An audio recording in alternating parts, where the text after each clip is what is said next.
Jo, hallo Leute, schön, dass ihr eingeschaltet habt. So, heute schauen wir uns die Börse OKX an und wir hüpfen sofort rüber.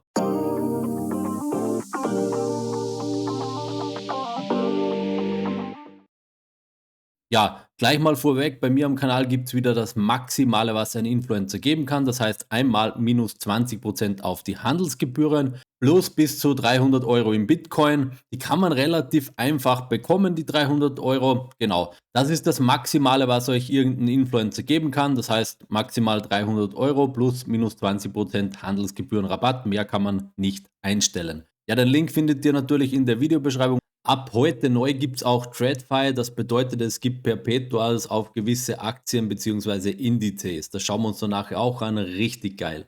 So, und jetzt hüpfen wir rüber und wir schauen uns die Börse an. Ja, wir sind jetzt hier auf der Homepage, also auf der Landingpage von OKX und OKX ist voll Mika und MiFID reguliert. Was bedeutet das? Es gibt Spotkäufe, Margin und Perpetual, voll EU reguliert. Das ist natürlich super geil für uns und ist auch eine der wenigen Plattformen, die bereits das beides anbietet. Ja, was haben wir für Möglichkeiten auf der Plattform? Wir gehen mal drauf, wir gehen mal die wichtigsten Sachen einfach durch. Kaufen, verkaufen. Hier hat man die Möglichkeit, dass man direkt kauft. Was heißt das? Entweder mit Google Pay. Es gibt auch zur Auswahl, du kannst natürlich deine Euro-Balance verwenden oder deine USD-Balance. Du kannst aber auch mit PayPal oder mit Mastercard kaufen.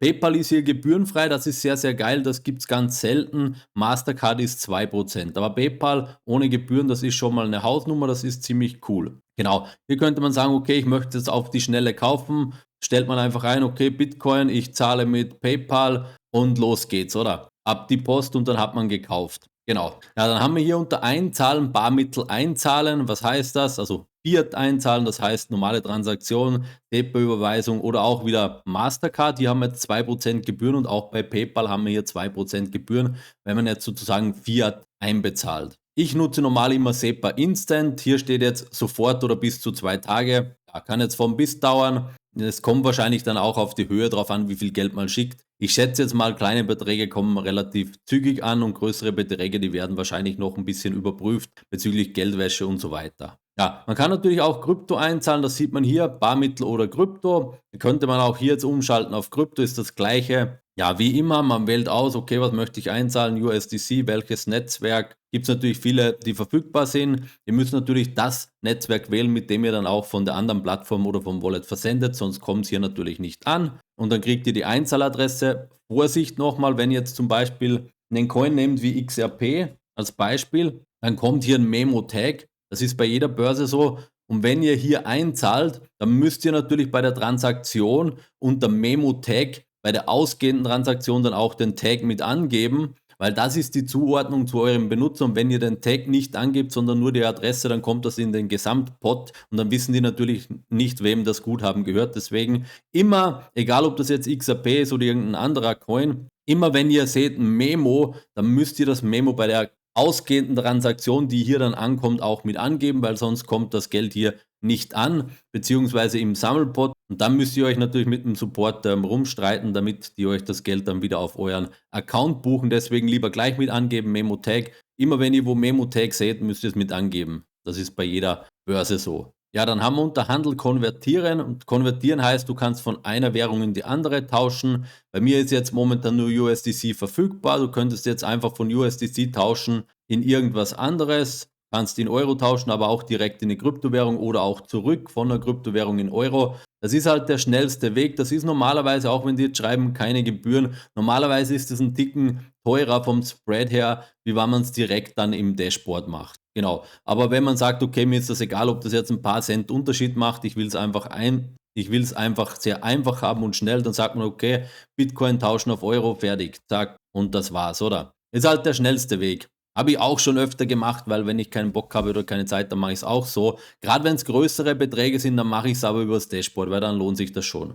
Ja, dann haben wir Spot Margin. Hier ist das Dashboard so, wie es halt überall ist. Also hier kannst du einfach Spot kaufen. Also wir haben natürlich die Auswahl Limit oder Market. Das ist so die typische Auswahl. Limit heißt jetzt, okay, wenn der Preis auf den und den Kurs fällt oder steigt, dann möchte ich kaufen. Und Market heißt, ich möchte sofort kaufen, oder? Wenn ich jetzt kaufen will, dann nehme ich Market und wenn ich sage, okay, ich möchte jetzt ein Limit einstellen und ich möchte Bitcoin kaufen, wenn der Preis auf, schreiben wir 45.000 rein, fällt, dann möchte ich, keine Ahnung, einen Bitcoin kaufen. So, dann kannst du den Bitcoin kaufen unten klicken, wenn du natürlich genug Guthaben oben hast und sobald dann der Kurs auf 45.000 irgendwann mal fällt, wenn du Glück hast, dann kaufst automatisch den einen Bitcoin. Dasselbe kann man natürlich auch mit Verkaufen machen. Du kannst auch sagen, okay, wenn der Preis steigt auf 120.000, so, dann will ich einen Bitcoin rausballern, dann gehst du auf Bitcoin verkaufen und sofern du einen Bitcoin als Guthaben hast, kannst du den verkaufen. Genau.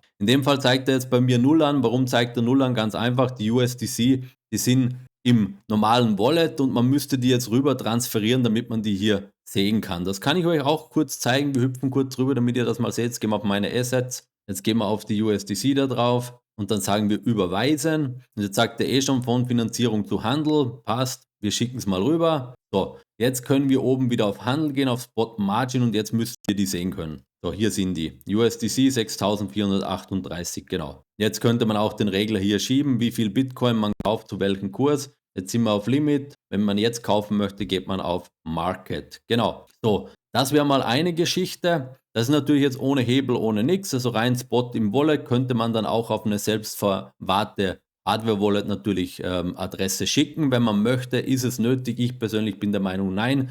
Wenn ich eine gut regulierte Börse benutze, dann ist das sehr, sehr sicher und das machen Profis dort die Verwahrung mit Industrie-Hardware-Wallets. Und ein Laie, der sowieso nicht wirklich weiß, was er macht, kann das niemals sicherer betreiben wie Profis mit einer Industrie-Hardware. Ist meine persönliche Meinung. Ich bin der Inhaber der Crypto Recovery. Für die Leute, die das nicht wissen, kann ich euch kurz zeigen. Das ist im Prinzip meine Firma hier und ich helfe am Ende Leute, wenn sie technische Fehler machen in Sachen Blockchain, Wallet und so Geschichten, Passwort vergessen, falsch transferiert, solche Geschichten halt. Und ich habe mit genug Leuten zu tun gehabt, die eben gedacht haben, sie kennen sich aus mit Selbstverwahrung und am Ende ja, ist dann die Kohle weg und wenn man Glück hat, dann kann ich noch helfen und wenn nicht, dann ist es halt einfach weg. Und dann spielt es auch keine Rolle, ob das 10 Euro waren oder 10 Millionen, wenn es weg ist es weg. Genau, und das ist das Problem an der Geschichte. Viele Leute sind sich nicht bewusst, was Selbstverwahrung heißt. Das heißt Selbstverantwortung, wenn die Kohle weg ist, ist sie weg. Deswegen Leute, seid vorsichtig damit. Ich rate euch nicht wirklich zur Selbstverwahrung,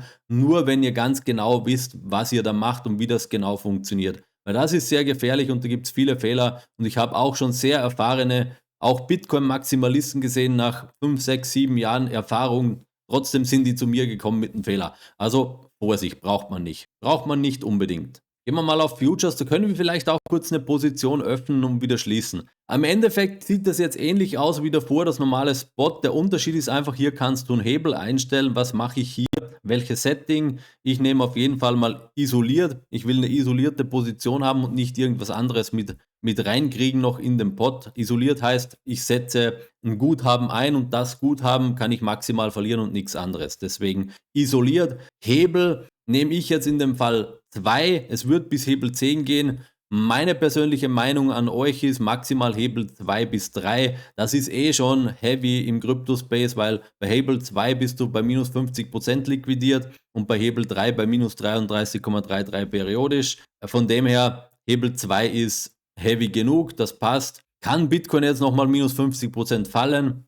Würde es jetzt nicht zu 100% ausschließen, kann passieren. 10% Chance, 15% Chance. Ja, von dem her, ich warte für so Geschichten noch den finalen Dump ab. Dann steht wahrscheinlich ein Vierer davor. Kann es dann nochmal 50% fallen? Ja, Wahrscheinlichkeit 1-2%. Von dem her, ich warte noch ab. Ich mache noch keine Position auf. Auf jeden Fall, ich würde nicht höher gehen wie Hebel 2, maximal Hebel 3. Weil bei Hebel 10 bist du bei minus 10% liquidiert. Das macht Krypto in der Mittagspause, oder? Genau, isoliert, Hebel einstellen. Jetzt hast du hier wieder die Auswahl Market Limit. Du kannst auch ein Take Profit mit einstellen. Das heißt, du kannst sagen, okay, ich möchte kaufen und wenn ein Kurs erreicht wird, möchte ich automatisch wieder verkaufen. Das kannst du gleich in einer Transaktion auch öffnen. Man kann es auch im Nachhinein einstellen. Wir machen jetzt einfach mal einen Market Buy und ja, wir öffnen einfach mal eine Position, dass ihr seht, wie das aussieht. Wir öffnen jetzt mal einen Hebel 2 Long mit, was nehmen wir? Wir nehmen mal, es ist eh nur, ich mache sowieso wieder zu. Wir kaufen jetzt einfach mal die Long-Position, zack, bestätigen. Also jetzt ist die eröffnet, offene Position, jetzt sehen wir die hier. Jetzt sehen wir hier unten, Der Marktpreis ist gerade 62.231 und wir sind eingestiegen bei 62.264. Deswegen ist die Position auch schon leicht im Minus. Das geht natürlich jetzt einen Ticken schneller, wie wenn kein Hebel dabei wäre, ist aber am Ende egal. So, jetzt kann man da natürlich rübergehen. Dann sieht man auch, okay, wir haben 1279 Dollar eingesetzt für die Position. Jetzt hätte man hier die Möglichkeit zum Schließen. Man könnte auch alle schließen. Man könnte einen Take Profit oder einen Stop Loss hinzufügen. Man könnte sie hier auch umkehren von Long auf Short. Da gibt es einige Optionen. Hier sieht man auch noch den Liquidierungspreis. Das heißt, würde der Kurs auf 31.462 fallen, dann wären die 1200 Dollar weg. Genau. Und so läuft die Position jetzt vor sich hin. Das ist jetzt eine Position von 0,0411 Bitcoin. Und die könnte man jetzt einfach laufen lassen. Und jetzt könnte man natürlich auch noch einen Stop-Loss hinzufügen. Das können wir ja mal machen. Wir können mal einen Take Profit und einen Stop-Loss hinzufügen. Jetzt können wir natürlich sagen, okay, ich möchte das automatisieren und ich sage, okay, wenn wir jetzt hier 70.000 einstellen, das heißt, wenn der Kurs jetzt nochmal ein bisschen hochgeht, bevor dann der finale Abverkauf kommt und wir gehen hoch auf 70,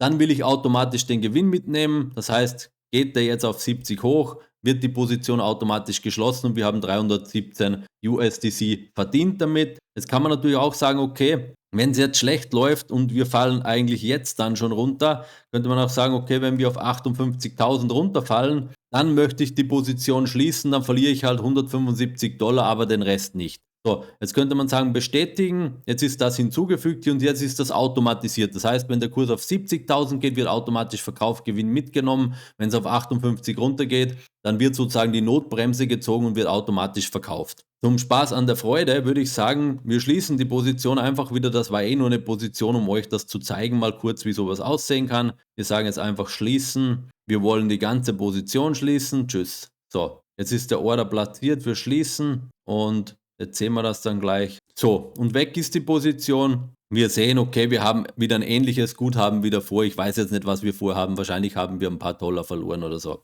Am Ende ist es auch wurscht, ich weiß es nicht. Genau. Am Ende ist es egal, aber ihr habt gesehen, so funktioniert die Geschichte. Isoliert, Hebel einstellen und dann eben Limit kaufen. Zu welchem Kurs möchte ich kaufen oder verkaufen? Market, ich will jetzt sofort kaufen und dann natürlich Take Profit und SL einstellen. Das macht natürlich auch Sinn, wenn man sagt, okay, ich möchte automatisch verkaufen oder kaufen. Also wenn der Kurs irgendwo hinfällt, wo ihr sagt, okay, wenn der Kurs auf 45.000 fällt, dann möchte ich unbedingt kaufen, dann stellt ihr das einfach ein und dann könnt ihr schlafen gehen. Und wenn der Kurs dann dahin fällt, ja, jetzt schauen wir uns noch die TradFi-Geschichte an, das ist richtig geil. Also Perpetuals auf ETF, auf Edelmetalle und Aktien. Wo findet man das? Hier unter TradFi. Links bei TradFi. Was haben wir? Wir haben S&P 500, wir haben Silber, wir haben Gold, wir haben den Nasdaq, das heißt Edelmetalle, Silber, Gold. Zweimal ETF, S&P 500 mein Lieblingsding, plus den Nasdaq als ETF. Dann haben wir noch Meta, Apple, Tesla, Nvidia, Alphabet, Microsoft und Amazon. Das heißt so die bekannteren Aktien und Indizes plus Silber und Gold kann man jetzt hier als Perpetual, also als Derivat handeln mit Hebel, ist genau gleich, isoliert plus Hebel einstellen, wie viel möchte man kaufen, genau wieder mit Limit Order Market plus natürlich Take Profit und Stop Loss, ganz genau gleich wie vorher, was ich euch gezeigt habe mit den normalen Kryptos. Jetzt könnt ihr hier halt die Derivate handeln auf die verschiedenen Sachen und das ist dann für euch 1:1 gleich wie halt bei Krypto auch. Ja, ist eine nette Sache, ist eine coole Sache. Wer sowas handeln möchte als Perpetual, kann das hier machen. Ja, was haben wir noch unter Verdienen? Da gibt es natürlich so Earn-Programme, da kriegst du ein paar Prozent, wenn du das sozusagen in Staking legst. Also einfach, du kriegst einfach Zinsen. Ich würde es gar nicht Staking nennen, weil Staking wäre On-Chain. Deswegen würde ich sagen, du kriegst einfach Zinsen, wenn du deine Assets hinterlegst. Das ist jetzt nicht die Welt oder wir reden davon im Normalfall bei den gängigen Assets von wenigen Prozenten, genau. Aber besser wie nichts, wenn es sowieso auf der Plattform rumliegt, warum nicht? Ihr müsst natürlich schauen, flexibel, dann könnt ihr das Geld immer verwenden. Deswegen gibt es weniger Prozent. Es gibt aber zum Teil auch Lockperioden. Also das könnt ihr dann einstellen. Ihr könnt sagen, okay, ich möchte eine Laufzeit von 6 Monaten, da brauche ich das Geld eh nicht. Dann kriegst du ein bisschen mehr Prozente. Ich mache immer flexibel, weil wer weiß, was ist in ein paar Monaten, das weiß ich doch nicht. Ja, unter Institutionelle, da kann man zum Beispiel bei den APIs Blockbit anbinden. Das habe ich bei mir schon gemacht, funktioniert sehr gut. Ja Leute, ich würde sagen, das war's auch. Das sollte einfach eine kurze Erklärung sein, welche Optionen gibt es auf der Börse, wie eröffnet man eine Position. Das ist auch gleich, ob das jetzt Spot ist oder ein Derivat. Das ist immer das Gleiche. Das eine ist halt einfach mit Hebel und das eine ist ohne Hebel. Spots sind echte Assets und Derivate sind halt Ersatzprodukte sozusagen. Von dem her, ich hoffe, das kurze Video hat euch gefallen zu OKX. Ist natürlich top reguliert, MiCA und MiFID, komplett EU reguliert, sogar mit Perpetuals bis Hebel 10 braucht man nicht, Hebel 2, Hebel 3 ist völlig ausreichend. Und wie ich vorher schon gesagt habe, über meinen Link bei den Kommentaren gepinnt oder in der Videobeschreibung gibt es natürlich minus 20%, das Maximale, was man geben kann, plus zusätzlich bis zu 300 Euro in Bitcoin, die man relativ einfach verdienen kann. Jo Leute, in diesem Sinne, schaut euch die Börse an, schnappt euch den Link. Ich finde es ganz geil, weil ich denke, in den nächsten Monaten werden wir die Position dann in Bodennähe mit Hebel eröffnen. Dazu kommt dann natürlich nochmal ein extra Video und da zeige ich dann ganz genau, wie ich die Position eröffnet habe. Jo Leute, in diesem Sinn, bis zum nächsten Mal. Ciao.